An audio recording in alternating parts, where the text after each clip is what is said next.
Сәлем қыздар, бүгін біздер 3 стаканы бисквитін пісіреміз. 1 стакан вареньемізді менде смородиновый шұңғылдау ыдысымызға құямыз.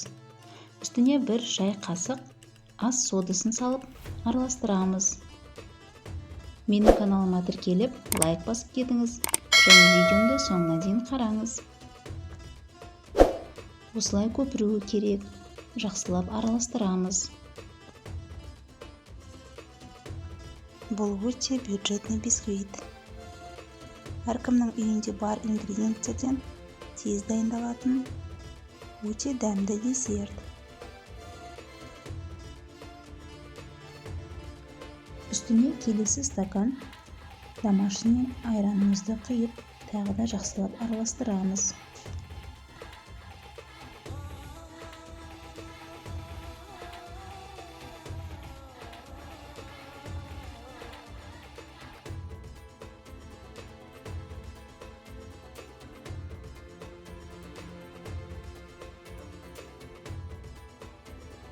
Егер де тәтті айран құйған болсаңыз, қанттың қажеті жоқ.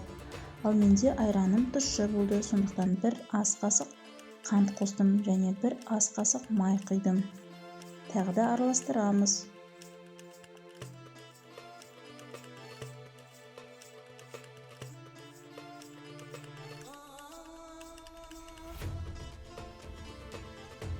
Үстіне соңғы ингредиент және соңғы стакан үн қосайық.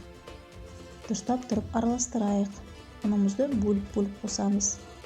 Өйткені түйіршіктері болмауы қажет.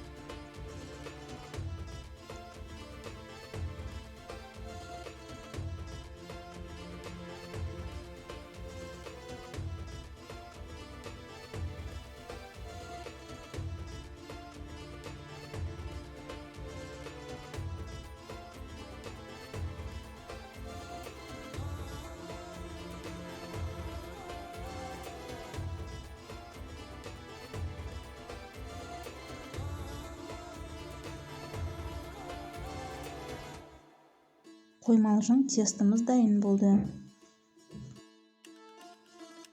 22 немесе 24 диаметрлі формамызды дайындап, астына пергамент қағазын салып, үстін майлап, бисквиттің тестісін құямыз.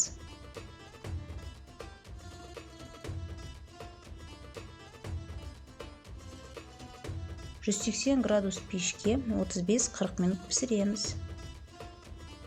Дайын бисквитімізді толығымен суытып аламыз. Формамыздан босатып, пышақтың ұшымен жандарын босатып аламыз да, формамызды алып, ішіндегі бисквитімізді шығарып қойып аламыз. Балам жегісі келіп, асығып отыр. Бисквитімізді алып, кесіп, тарелкаға саламыз.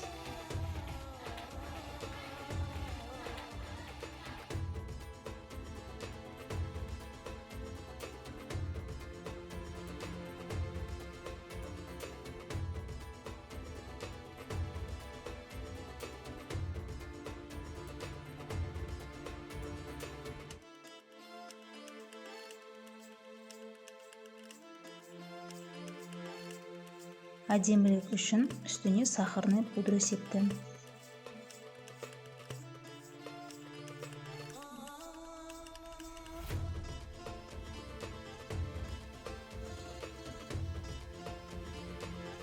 Ас болсын.